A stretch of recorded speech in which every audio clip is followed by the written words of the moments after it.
நாகசாது சொன்ன விஷயம் மட்டும் பொம்மி அக்காவுக்கு தெரிஞ்சதுன்னா கண்டிப்பா இந்த பூஜையெல்லாம் செய்யறதுக்கு பொம்மி அக்கா சம்மதிக்கவே சம்மதிக்காது. பொம்மி அக்காவுக்காக செய்யற இந்த நல்ல விஷயம் பொம்மி அக்காக்கே தெரியக்கூடாது.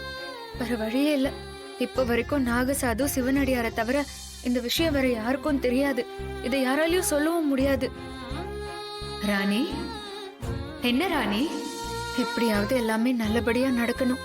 அப்பதான் நாகசாது சொன்ன மாதிரி எல்லா விஷயங்களும் நடக்கும். பொம்மி அக்காவையும் இந்த உலகத்துக்கு தெரிய வரும். ராணி, என்ன நான் பேசிக்கிட்டே இருக்கேன்? என்ன நினைப்புல இருக்க? ஒன்னும் இல்லக்கா, 6வது கால பூஜை ஆரம்பிக்க போகுது. அது முடிஞ்சிச்சுன்னா நீ கண்டிப்பா வெளியே வந்துருவல்லக்கா. நீ இந்த உலகத்துக்கு வந்துட்டனா அதுவே எனக்கு போதும்க்கா. அத பத்தி தான் நான் யோசிச்சு நின்னேன். ஓ, அத பத்தி யோசிக்கிறியா? அக்கா, உன்னை பிரிஞ்சு எவ்வளவு நாள் ஆச்சு. மறுபடியும் நீ திரும்ப வருவக்கா. ஆனா உன்னை பாக்குறதுக்கு நான் தான் இருக்க மாட்டேன். அக்கா, தாடிகாரன் பாவம்க்கா. அவனை நீ நல்லபடியா பாத்துக்கோ, சரியா? அதான் நீ இருக்கியே ராணி, அப்புறம் என்ன? ஐயோ அக்காக்கு நான் எப்படி சொல்லி புரிய வைக்கிறதுன்னு தெரியலையே. இல்லக்கா, நான் என்னதான் இருந்தாலும் நீ இருக்கிற மாதிரி இருக்குமா? நீ அவன் மேல உயிரே வச்சுக்கிற. வேம்பு சார் நீ உருகுவியேக்கா. அதனால நீ நல்லபடியா பாத்துக்கணும்க்கா. என்ன ராணி, என்னென்னமோ பேசுற? கண்டிப்பா ஏதோ காரணம் இருக்கு. நீ எதையோ மறைச்ச என்கிட்ட நடிக்கிறியோன்னு தோணுது. நானா கேட்டா நீ கண்டிப்பா சொல்ல மாட்ட. என்னன்னு சொல்லு.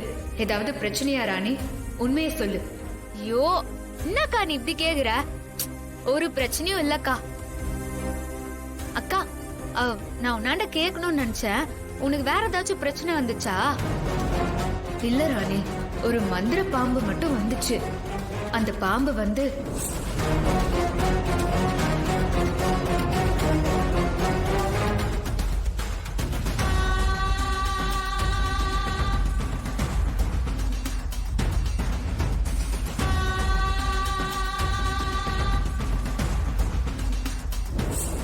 இதா ராணி நடந்தது. அக்கா, நீ ரொம்ப கவனமாவும் பத்திரமாவும் இருக்கணும்க்கா. சரி ராணி, என்ன நான் பாத்துக்கிறேன். சரிக்கா, நான் வரேன். உள்ள போய் சாமிக்கு அபிஷேகம் பண்ண இந்த தண்ணிய குடுக்கணும். அதுக்கு அப்பாலதான் பூஜை ஆரம்பிப்பாங்களாம். நான் போயிட்டு வந்துடுறேன்னா. சரி ராணி.